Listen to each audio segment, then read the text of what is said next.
Hi, welcome to Pennsylvania Newsmakers, and as always, thanks for watching. Well, stay with us. This is an interview you don't want to miss. My special guest is U.S. Senator Bob Casey, Jr., and he'll be on the program after these words. This is Pennsylvania Newsmakers, a fast-paced, unrehearsed weekly discussion with and about the leaders who shape your world. And now, here's your host, Terry Madonna. Hi again, welcome back to the program. Well, my special guest this week is Senator Bob Casey, Jr. He was elected in 2006, and Senator Casey, does the time fly by quickly or what? It does, Terry. It's unbelievable that we were... It's a sign of getting old, I guess. Is that right? Yeah, we were talking about all sorts of things in politics a couple of years ago when you were Auditor General and then State Treasurer. Man, time just flies by. All right, well, look, we got a lot of important things to talk about. There isn't any doubt, I think, that there was profound unhappiness among the American people when the House and the Senate were unable to conclude a deal on the Social Security tax cut, in addition to extend unemployment compensation. You were a leader in trying to get something done. Give us an update on where that stands and what you think the ultimate outcome will be. Well, first of all, we do have an agreement for the month of January and February. So what it means for taxpayers is that their payroll tax obligation is cut from what is normally a 6.2% rate down to 4.2. So that's helpful. I actually wanted to do more. I'll give you a little background. And I'm now a member of the conference committee, the House and the Senate coming together to work out a deal, for an agreement for the rest of the year. But what I wanted originally, Terry, was to have to cut the payroll tax in half for workers and cut it in half for businesses as well. The Republicans in the Senate didn't want to do that, so we had to negotiate to get at least a continuation of last year. The current. Yeah. What it means basically for taxpayers is about $1,000 on average in your pocket that wouldn't be there otherwise. We had it in place for 2011. We want to make sure we have it in place for 2012. Well, let me ask you this. Part of the debate was how would you pay for it? Right. You know, you're taking it out of the Social Security Trust Fund, and some people said, well, the trust fund will have in 10 years a $9 trillion liability. You would know more about the exact numbers. You hear different numbers from different sources. If you do it, and I think the voters of our country overwhelmingly support this. This is not even in question. Right. How should it be paid for? Well, there are a couple of ways to pay for it. One, the original proposal that I had, the bill, and then another version of that. One of the elements to pay for it would be to have a surtax on incomes above, and the operative word there is above $1 million. So if you made $1 million, you would have no surtax obligation under this version. Right. But if you had income above that, there'd be a 3.25% surtax. That was rejected. Right. Then we dropped that down to 1.9%. That was rejected. So now we have to come up with, in a bipartisan way, this will be difficult, but I think we can get there, a way to pay for that. There's a long menu of possible pay-fors, but there's no agreement yet. But the reason I say there's no agreement, we haven't really sat down yet. We will when we go back. But between basically the third week of January when the Senate goes back and sometime in mid-February, we have to come together, House, Senate, Democrats and Republicans. Are you optimistic about this? I mean, I know I you am. worked very hard on this, and every day there was some new wrinkle to it for about 2 weeks as you tried to reach a deal. Can you pay for it out of let's say next year's appropriation? You're still doing continuing resolutions, which means you don't have a final budget. Is it possible to get what is the total cost of that? How many billions of dollars would it cost? Well, just to have the payroll tax cut in place, it's about a cost of about $10 billion a month. Yeah. So we have to find for 10 months about $100 billion. Right. Now that's one element. We also have to work on unemployment insurance. We have a long list of tax extenders, whether it's a research and development tax or an energy tax credit. So there are a lot of big parts to this whole agreement, but the principal one, and the reason I'm optimistic, is that I think most people in both parties understand that 160 million workers in the country should have the right to expect that we can at least, in this difficult economy, give them some measure of confidence, $1,000 in their take-home pay. And I think both parties understand that. How we get there will be difficult, but I think we can. All right, we're going to run to a break. When we come back, I'm going to ask Senator Casey about what to do about the only a $15 trillion long-term debt. That's the price tag that some have put on the current fiscal stability of our country. We'll be back in a moment. This broadcast of Pennsylvania Newsmakers is presented by the Pennsylvania Chamber of Business and Industry, the statewide voice of business, and by the Pennsylvania Cyber Charter School, bringing educational innovation and freedom to the children of Pennsylvania. This broadcast of Pennsylvania Newsmakers is presented by ReconnectPA.org, supporting a comprehensive transportation funding solution, and by the Pennsylvania Manufacturers Association. Business in Pennsylvania is our business. Welcome back to the program with Senator Bob Casey.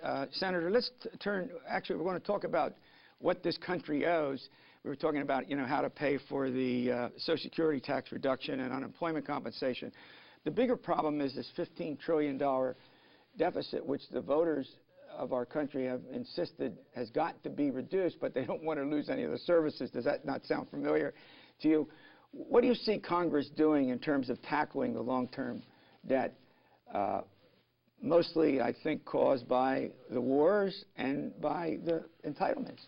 Well, a couple of things I think we can do and I think we must do at some point within the next year. I don't think we're talking about even 2 years, but if we're doing the right thing, we would do the following, I think. First of all, focus on the near-term job creation potential. That's why if you have a payroll tax cut in place, that jumpstarts the economy. If you get an agreement on unemployment insurance, that's helpful. An agreement on a transportation bill is another way to keep the job growth going. We had last month a little more than 200,000 private sector jobs created. We want to make sure that January, February, March, April, you string together a number of months with job creation.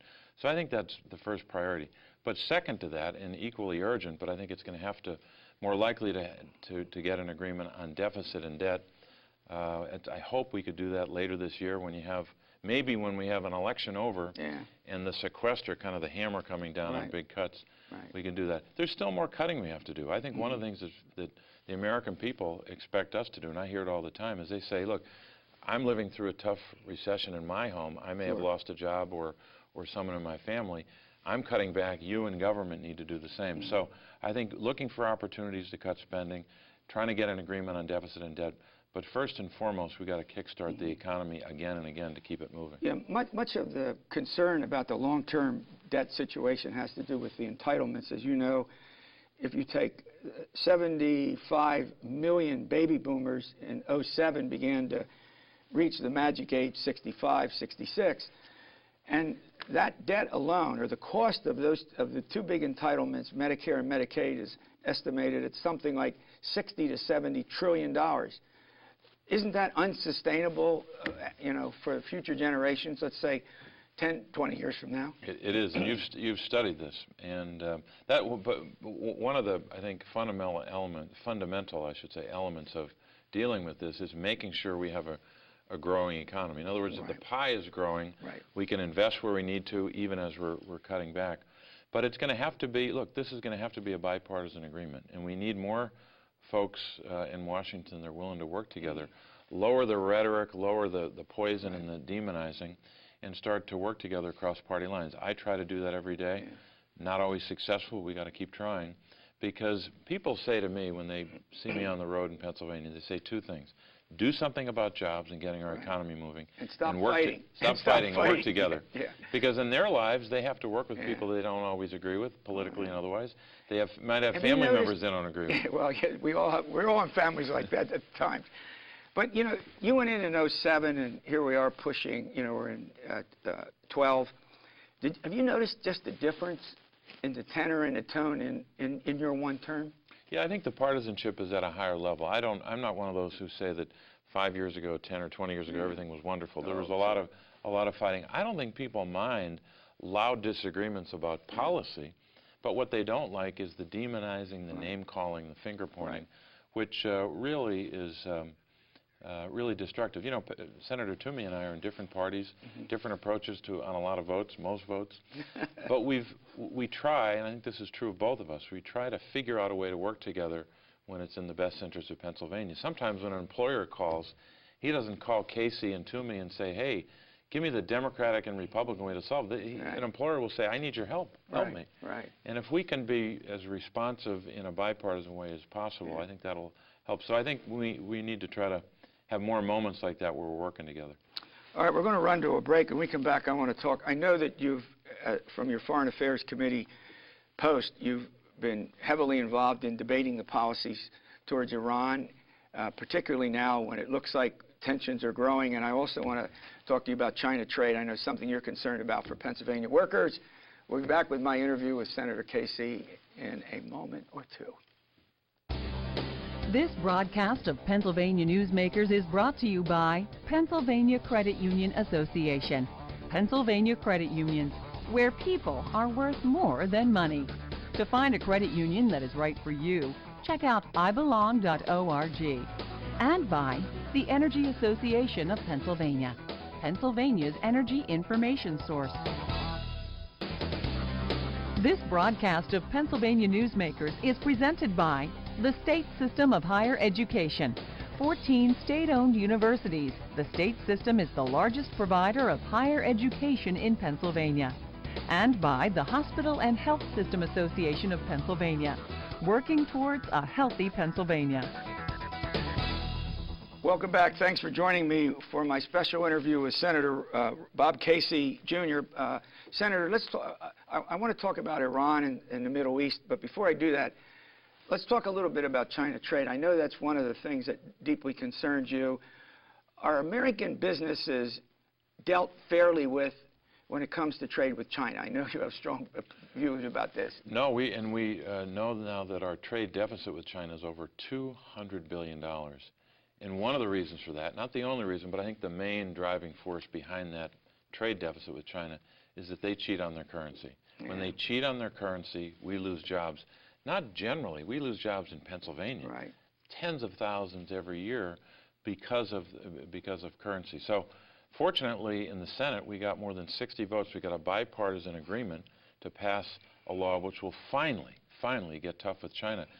I hope the President will sign it, and his administration has not given a clear indication. I think it's a mistake for them not to sign this. We've got to get it through the House, so I'd urge all of our House colleagues in both parties to finally get tough with China. It doesn't mean we can't have a good relationship with them, but when they cheat, our workers lose and our jobs are lost. Well, is the fear, and when this subject has been debated, particularly in the last couple of months, is the fear that this will start a trade rivalry with China and needlessly cause tariffs to be raised and go ahead. Well, that's always the argument. They say you'll start a trade war. I'd say that the trade war is already underway. And in a lot of days they're winning because they cheat on their currency. They also steal intellectual property. And I don't like using highly charged words like steal and cheat, but it's the truth.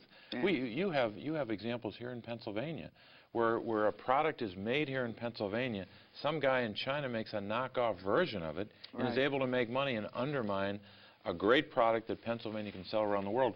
And unfortunately, unless we start to get tough with them on intellectual property and other parts of our relationship, but especially on currency, we're going to be at a disadvantage. And I think there's already, to a large extent, a trade war. We got to try to win the battle.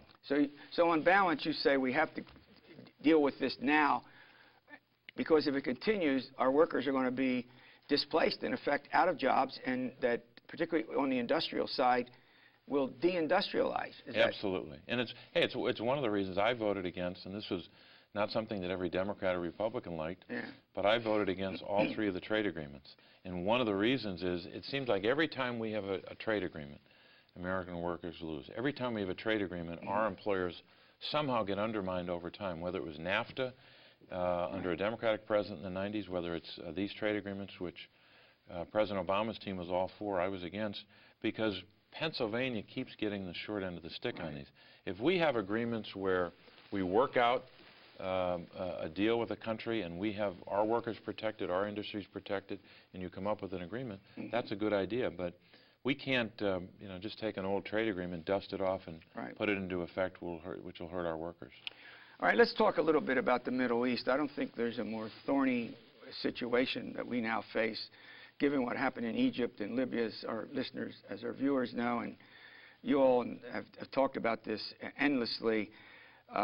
should we have gotten out of Iraq when we did? Should we get out of Afghanistan? I mean, these are huge subjects that I don't think during the current election year are going to get much airtime, if you will, debate time, because of our deep concern about the economy. But I know that's something you've paid particular attention to.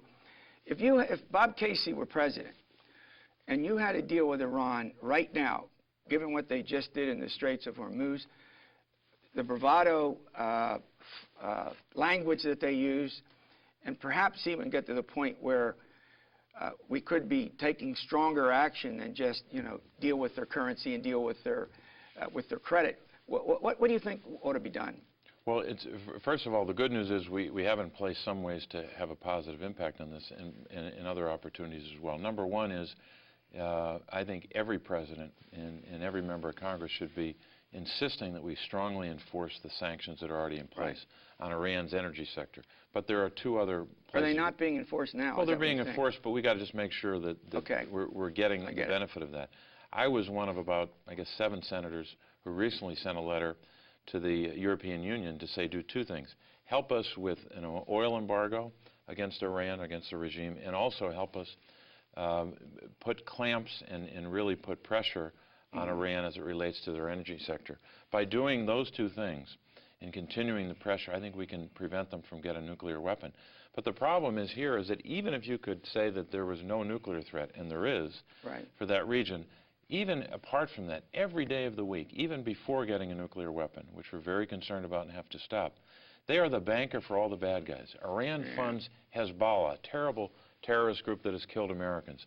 Hamas as well. So in Syria, you see what's happening in Syria, where they've gunned down they've gunned down thousands of their own citizens. That's correct, Iran is the banker and the supporter of that. So I think when you combine the nuclear threat and what they're doing every day in the Middle East, they're destabilizing, they're destructive, and we've got to be very tough and determined, work with other nations, including the European Union as a whole, but also do what we can here in the United States to focus on sanctions. And one of the sanctions involves their central bank, which we haven't yet accomplished. All right, when we come back, I want to continue this discussion with Iran. I want to ask Senator Casey if he thinks we should ever go to war against Iran. We'll talk about that and more after these words. This broadcast of Pennsylvania Newsmakers is presented by Highmark Blue Shield, changing the way health plans work for business with a variety of plan options for employers and more choices for employees. Information is available at highmark.com. Have a greater hand in your company's health. And by the Pennsylvania Healthcare Association, the future of long-term care. Hi, welcome back. My special interview with U.S. Senator Bob Casey. We're in our final segment. Senator, let's talk. I mean, you hear all this talk. At what should we rule out force against Iran, ipso facto? Should we just rule it out, take it off the table, or do you think it has to be there as one possible solution to the problem? I think it has to be on the table, but I think there are a number of steps prior to that. That's the ultimate decision, isn't it, for any president, any nation? But I really believe if we keep pushing hard on the sanctions, it's having an effect on their currency, it's having an effect on their energy sector. The Iranian economy is being adversely impacted, as it should be, by these sanctions. But I think we've got to focus on the central bank, and we've got to work with the European Union to focus on oil. If we do that, it'll put more of a squeeze so that they just come into compliance with the basic obligations any nation has, not to be an exporter of terrorism, not to develop a nuclear weapon that they can use in the Middle East to threaten the region.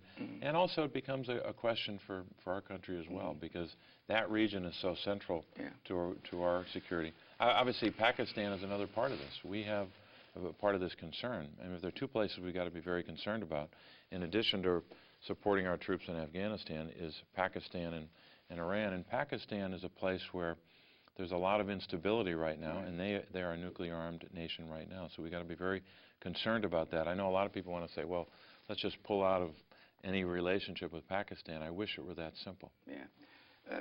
In the 2 minutes or so that we have left, I want to ask you, I want to return to this whole issue of cost of certain government programs. The Affordable Health Care Act has been vigorously debated. You know, the whole issue of a mandate, whether the government can say we must buy health insurance. If we don't, we have to pay a fine, is before the U.S. Supreme Court.